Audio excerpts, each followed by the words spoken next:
Welcome to the tutorial for the LowStressLife annual and monthly budget spreadsheet. Thank you so much for purchasing this spreadsheet. I hope you'll have a lot of fun with it and that it really helps you on your journey to better finances. Now, onto the tutorial. First thing first, you can access your spreadsheet by clicking on the currency buttons in the PDF and then clicking on Make a Copy. Note that you also have a full written tutorial in the PDF as well as this video. Now that you have your spreadsheet ready, let's have a quick look at each of the tabs. The first one is the category tabs. Start here to customize your own income, expenses, debt payoff, and savings categories by filling in their names, icons, and type. Next is the annual budget tab. Here you can decide on the amounts you plan to make, spend, pay off, and save for the whole year month by month. This is the expense tab, where you can list all of your monthly expenses. These are in a separate tab to give you as much space as you need to write down all of your expenses. Following this are the 12 monthly dashboard. This is where you can fill in your income, debt payoff, and saving amounts each month. There will be no need to add expenses here, and they will automatically appear when you add them in the expenses tab. Lastly, this is the annual dashboard tab. It is fully automatic and will update itself based on all of the other tabs in the spreadsheet. Before we continue customizing the spreadsheet, I have 3 very important recommendations. Firstly, please only fill in the cells with a colored background. All of the other cells and graphs are automated, so you do not need to do anything to them. You'll actually get a warning if you try to change them, and in this case, just click on Cancel and Continue. Secondly, please do not cut and paste parts of this spreadsheet, as this could affect some of the automated formula. Instead, you can copy and paste data or text and then delete any parts you don't want. For example, if you cut and paste this, you'll see the background go white. This will cause problems in other areas of the spreadsheet. Using copy, paste, and then deleting unwanted data does not cause this problem. And finally, please do not insert or delete rows or columns to the spreadsheet. This can also break the automated parts of the spreadsheet. Now, let's get into the actual use of the spreadsheet.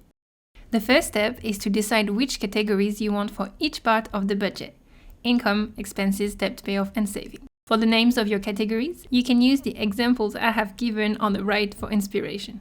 Then, for each category, you can choose an icon that best represents it.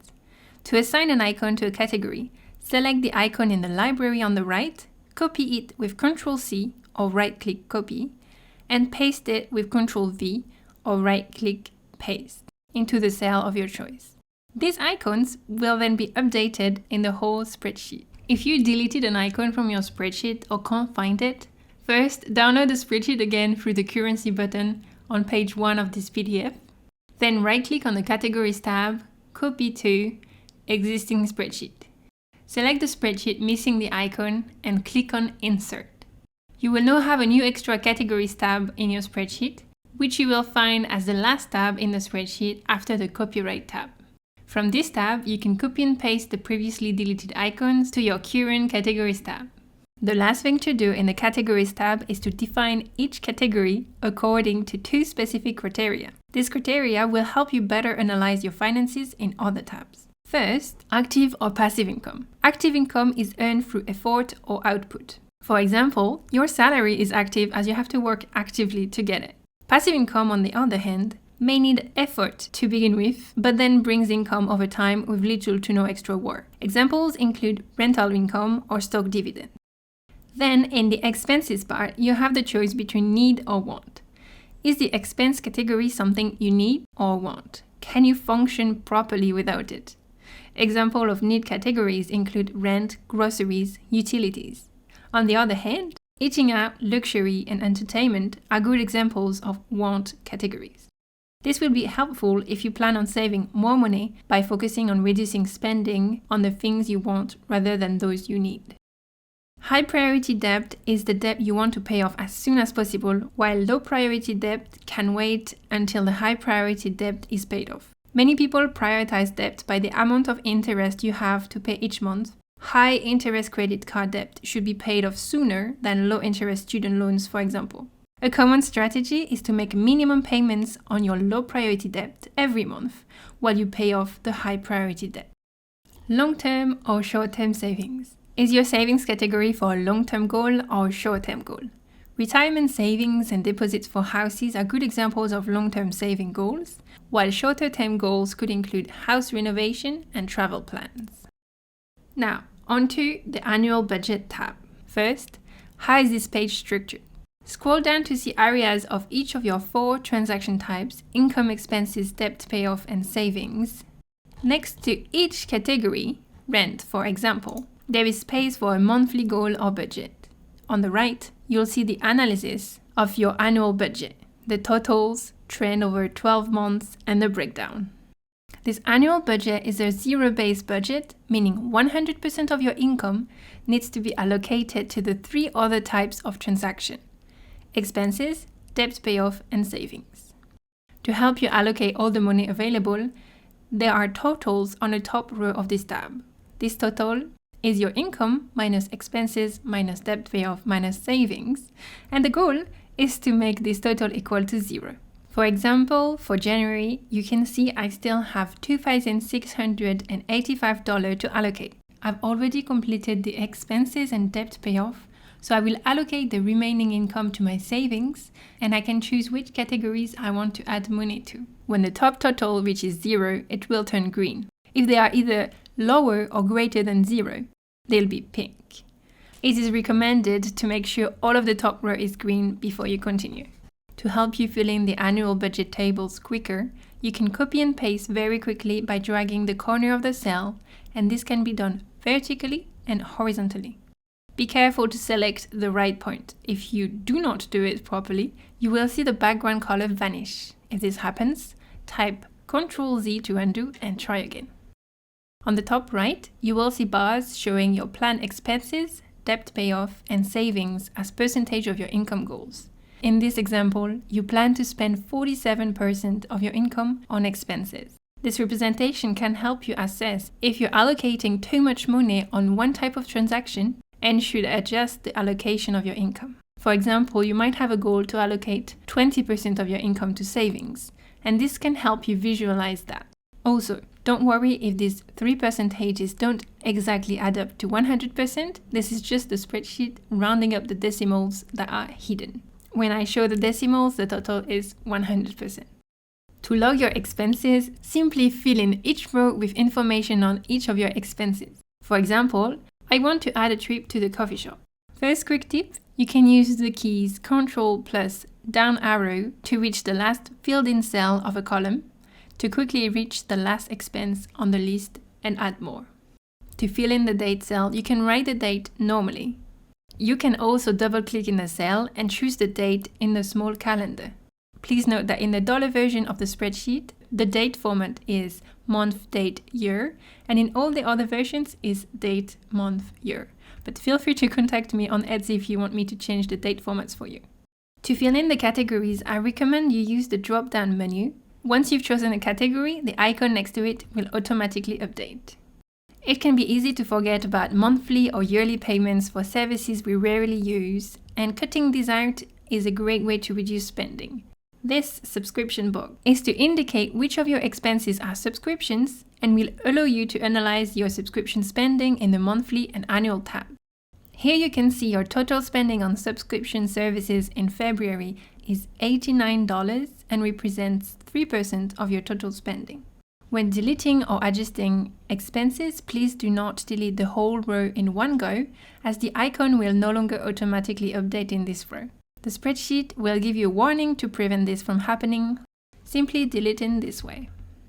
If you realize you have forgotten to log an expense that happened before your last expense, simply go on the last empty row, fill in your expense row normally, and go back to the top. You'll see a triangle in the date column. Click on it and choose Sort A to Z. This will give you a warning, but this one you don't have to worry about. Go ahead and click OK. Your expenses will now be sorted by date. Next up are the 12 monthly dashboard tabs. In each one of these tabs, you only have to fill in the colored background cells. For example, you know in January you made $2,500 in your salary category. You can just click on the cell and fill in the amount. Then all of the graphs will update automatically. This is the same for debt payoff and savings.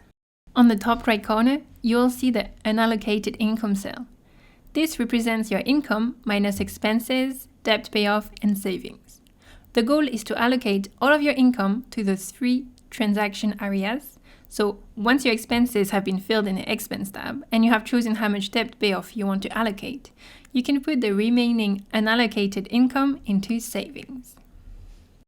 There are a few interesting graphs to note on this page. First, the overview at the top, which will show you your progress towards your goals and budgets this month.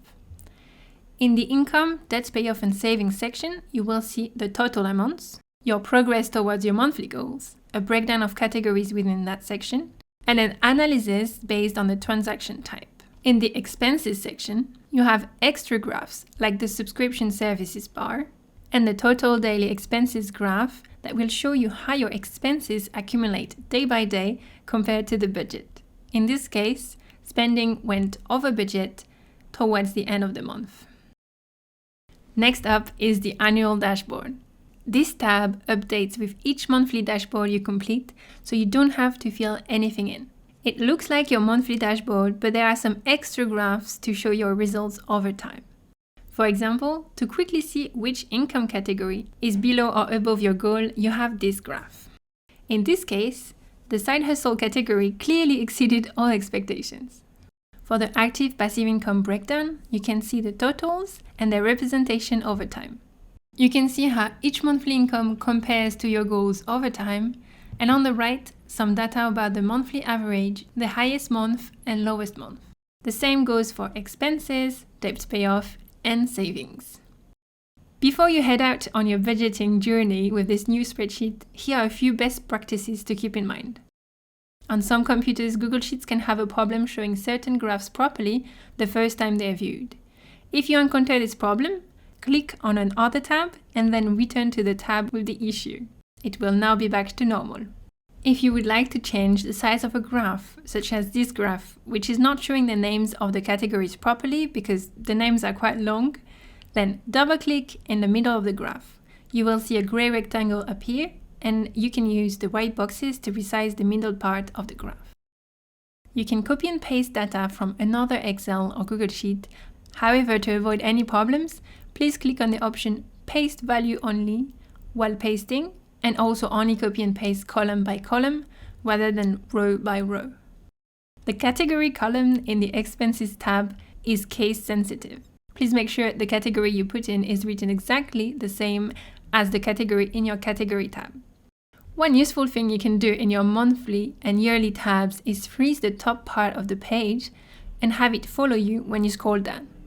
To do this, select the last row that you want frozen, for example, row 8. Then in the menu, click on View, Freeze, up to row 8. If you would like to see more of the spreadsheet on your screen, you can hide the top menu with this arrow and use full screen mode in order to see even more of the spreadsheet. It is normally the key F11 on PC and Ctrl plus Command plus F11 on a Mac. And you can use the same keys to stop the full screen mode. Most of the information in this video is also included in the written PDF tutorial. Thank you again so much for purchasing this spreadsheet and supporting my store. If you enjoy using this spreadsheet as much as I loved creating it, please do leave me a review on Etsy. And in the meantime, happy budgeting!